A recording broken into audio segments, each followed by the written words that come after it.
I won't identify with it. If it is meant for external struggle and therefore struggle for mankind, I am a member.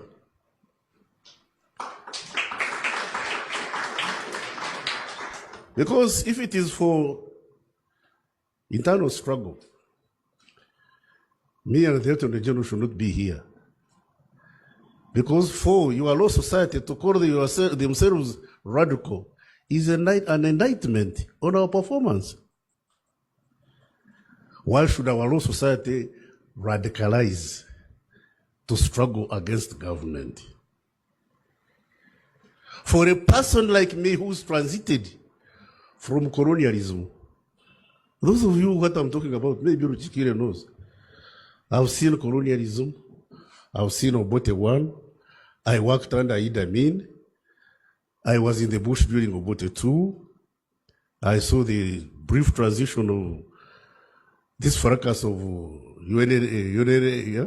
They call it UNRM. And then the 40 years of NRM.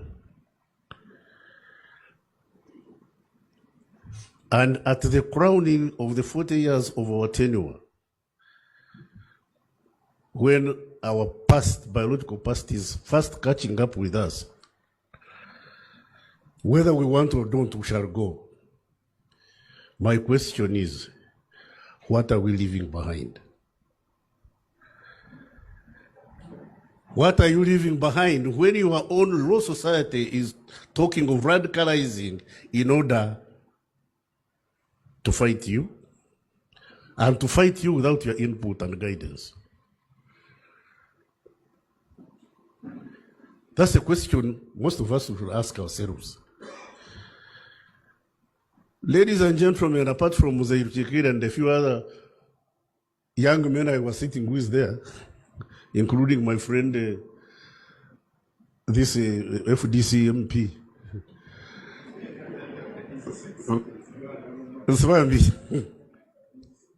what you know, we know. What we know, you don't. And it's not our fault that we were born before you. And we had the misfortune of going through this. Bwana Chiwanuka, when your own successors radicalize and they are radicalizing against you, it means things have been going wrong. It means things have been going wrong. And I'm glad the Rukwagwas of this world are doing it now when we will reach the precipice. There are a few disconcerting events that have taken place in this country, and I don't want countenance as minister responsible for internal affairs.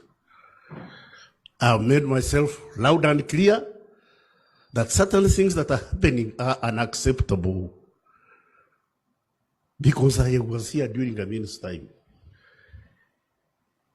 You know, I'll recount the dictum of this preacher in Germany during the Second World War. I forget his name.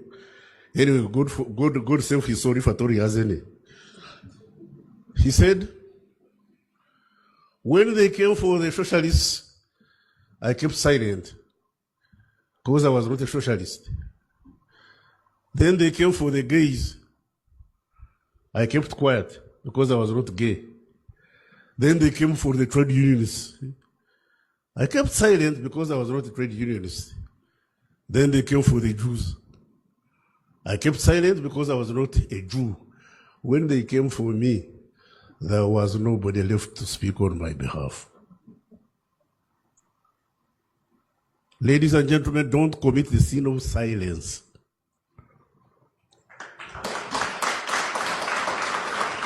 And those of us who are in authority must learn to hear. In Kiswahili they say, asiolewa na wazazi, afundishwa na dunia. If you don't learn from your parents, you'll be taught by the world. Those of us in authority, if we don't know how to exercise authority judiciously and with caution and compassion, we shall be taught by the society we are leading. We lead. Well, some people want to rule. Me, I don't ascribe to that. We lead with the consent of the governed. Sometimes the governed are wrong. When the governed are wrong, it's the duty of the leaders to patiently explain to the governed where they have gone wrong. But more often than not, the governed are right. Those who are governed, when you see them crying, when you see them jumping up and down, don't suppress them. Keep them in order, but feel their pain. Mama Juba has said it properly. She said, for us, we cried. They cried because there was pain they were unable to express. Until the headmistress felt compassion for why these girls were crying and said, what is going on? And I'm sure the situation was improved.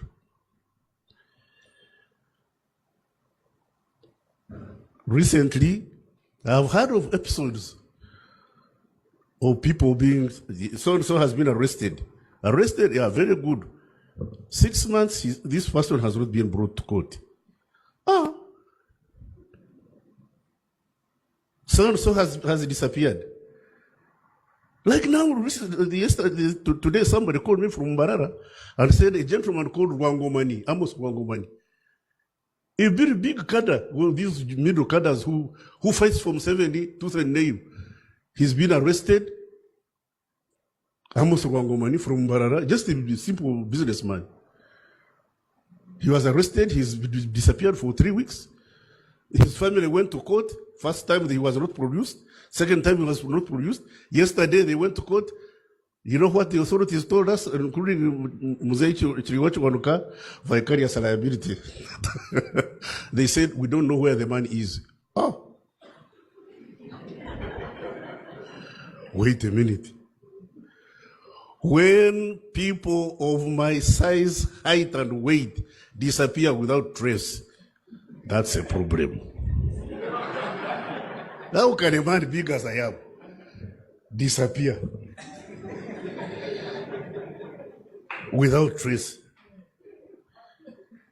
Because this fellow called me in the morning and said, if he's been killed, at least give us the body to borrow. Listen, families are now beginning to call on us to give them bodies to borrow. We who fought Idi Amin for the very reason? Excuse me. Bwana Chwanuka, you are crossing the Rubicon. Yes, and those of us who took up arms to fight against this don't think there are others like us in our age with the enthusiasm to fight us. Have it upon your heart that if this goes on, we are going to be fought, and I'm too old, too old to change, and too tired to care. You still have 50 years to go. 50 or so. Me, at best, God willing, maybe 10 or 15. Maybe 10 or 15. I beg you, when you create all this trouble and you end up messing me up, please, I'm going to dig a grave. Just roll me in and cover. But that should not happen to us.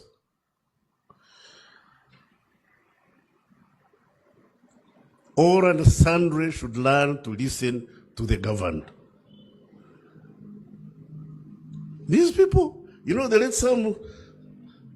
late Pecos Kutesa came to Parliament and were voting. So he also put up his hand. And then the colleagues said, but Kutesa, what are you voting for? You've just come in, you're voting. Then Kutesa said, all of these who have put up their hands can't be stupid. Whatever they are voting for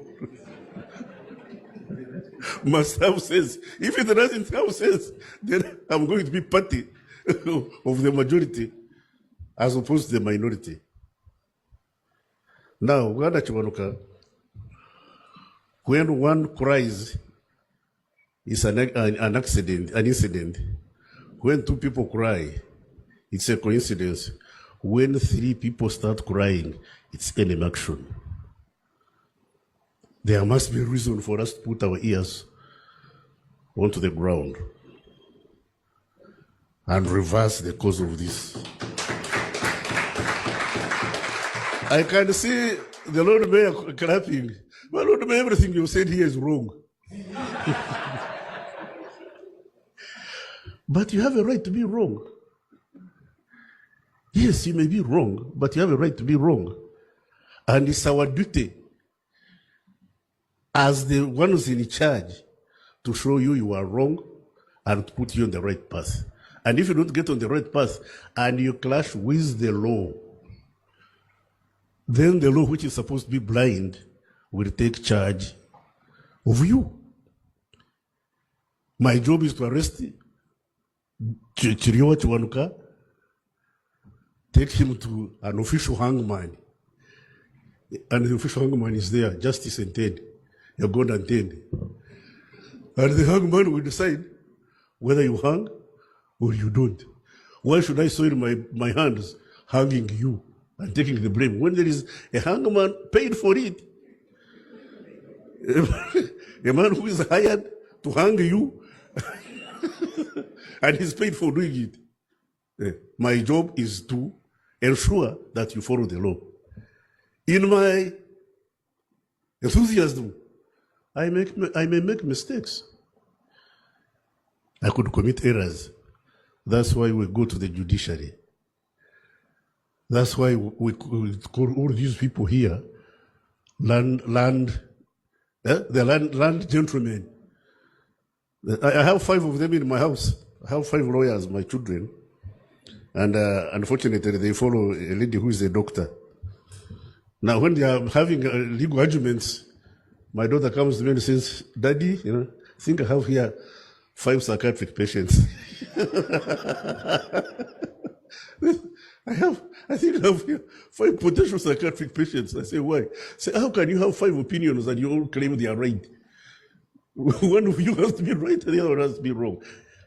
Let's give it to the lawyers to go to court, argue their case. When we are lucky, we win. When we are lucky, we lose. And when we lose, we appeal. That's what the craft and art of government means. That's why there is this tradition of separation of powers. You are the executive, you have power. But your power is not an absolute. Power corrupts, and absolute power corrupts absolutely. And there is nobody who can claim they are right when they are corrupted. Morally or physically. Power corrupts. That's why we must be very judicious and compassionate in the exercise of power. Let's not have other matters like in Juba. You are talking of Kassim Buramia was in Amin's foreign service. And I was in Africa department. And Amin was very, very, very mesmerized about the African department. Unfortunately for me, I was in charge of liberation movements. So I used to interact with Amin on a regular basis.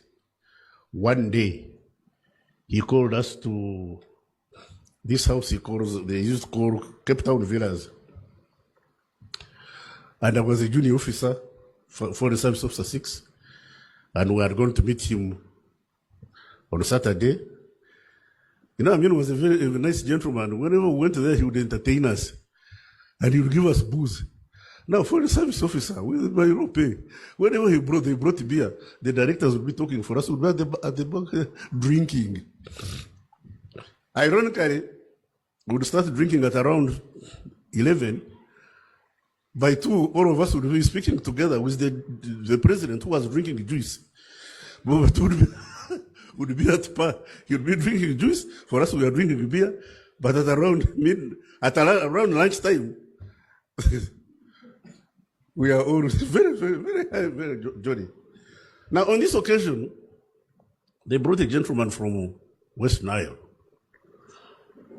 And you could see by his code of dressing that the clothes he was wearing had been picked from the shop that morning.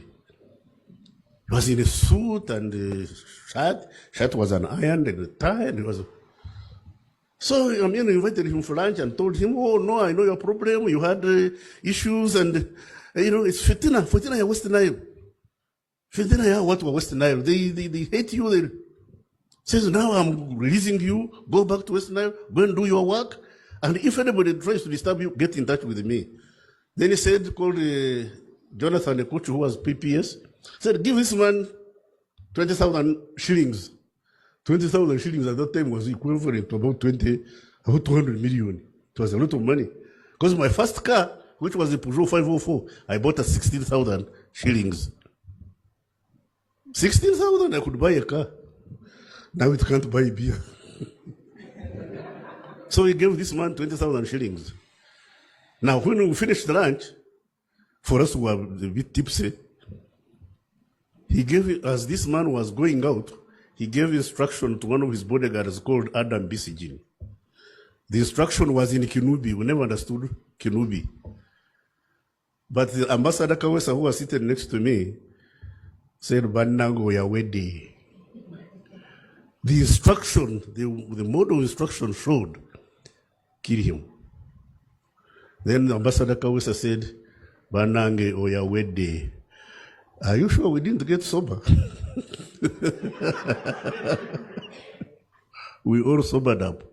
And true to what Kawesa has predicted, this man's body was discovered on Monday morning in the hedges of Cape Town villas. This is a man Amin had released. Before us, his body was discovered. And that was one of the reasons why we took up arms to fight. You and us ought to fight very hard to ensure that we don't slip back to what it was. Otherwise, that's why I told you that what we know, what you know, we know. What we know, you don't. We could see, ladies and gentlemen, cars don't overturn just like that. They veer off track. They are running straight, veer off track, and then overturn. Immediately you see your truck veering off track. Bring back the steering. Don't fight us. Help us to get back on track. Because when we fight in a civil war, there are no winners, there are no losers. We all get bruised. The winners have bruises, the losers have bruises. But when you bruise your brethren, it's your duty to take them to hospital. Whether we hurt you or don't, it's our job to repair you. And whether you hurt us or don't, it's your job to rehabilitate us. So, why do we have to get to that stage when we can stop it before it happens? Disagreement is not the problem. Making mistakes is not the problem. The problem is when you can't repair the damage you've done, or to prevent the damage you're about to do. In my military training, they told me, my instructors told me, the greatest generals are those who win wars without shooting a bullet. Those who win wars without shooting a bullet. Talk of bullets. You see wars in the world. Have you ever heard of the phenomenon of the military-industrial complex? The phenomenon of military-industrial complex. Weapons are commodities, and they are made in factories, and those commodities have to be consumed. When they are not consumed, The factory is closed down and people get unemployed. So how do you consume weapons? How do you consume weapons? You create wars. They create wars, we buy their weapons, we kill each other, their industries go on, here we go back begging. Do we manufacture BM in Uganda? No, but we deploy it. Do we make tanks? I'm told Mujira is trying to make some in Ruweru, but we deploy them.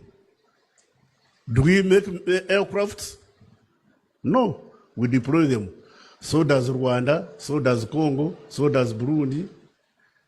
And we are consuming all these warcrafts from people who make them, and we pay for that equipment. Chiriowa. And we're paying Amin's debts for weapons he bought to kill us. Amin went and bought weapons, used them against us. And we, the survivors, are paying. So